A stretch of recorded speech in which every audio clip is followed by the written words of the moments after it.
بسم اللہ الرحمن الرحیم۔ ابو منظور بیان کرتے ہیں کہ جب حضور نبی اکرم صلی اللہ علیہ وآلہ وسلم نے خیبر کو فتح کیا تو آپ صلی اللہ علیہ وآلہ وسلم نے مال غنیمت میں ایک سیاہ گدھا پایا اور وہ پابِ زنجیر تھا۔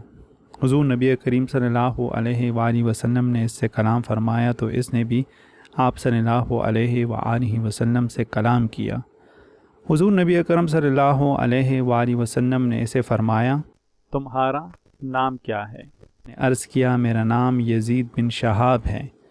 اللہ تعالیٰ نے میرے دادا کی نسل سے 60 گدھے پیدا کیے، ان میں سے ہر ایک پر سوائے نبی کے کوئی سوار نہیں ہوا۔ میں توقع کرتا تھا کہ آپ مجھ پر سوار ہوں، کیونکہ میرے دادا کی نسل میں سوائے میرے کوئی باقی نہیں رہا اور انبیاء کرام میں سوائے آپ کے کوئی باقی نہیں رہا۔ میں آپ سے پہلے ایک یہودی کے پاس تھا، میں سے جان بوجھ کر گرا دیتا تھا، وہ مجھے بھوکا رکھتا اور مجھے مارتا پیٹتا تھا۔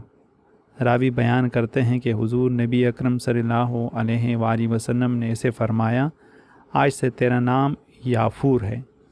اے یافور، اس نے لبیک کہا۔ راوی بیان کرتے ہیں کہ حضور نبی اکرم صلی اللہ علیہ وآلہ وسلم اس پر سواری فرمایا کرتے تھے اور جب اس سے نیچے تشریف لاتے تو اسے کسی شخص کی طرف بھیج دیتے۔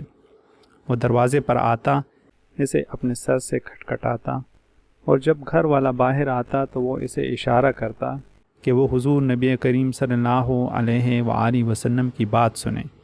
پس جب حضور نبی اکرم صلی اللہ علیہ وآلہ وسلم اس دنیا سے ظاہری پردہ فرما گئے تو وہ ابو حیثم بن تحیان کے کنویں پر آیا اور حضور نبی اکرم صلی اللہ علیہ وآلہ وسلم کے فراق کے غم میں اس میں کود پڑا، وہ کنواں اس کی قبر بن گیا۔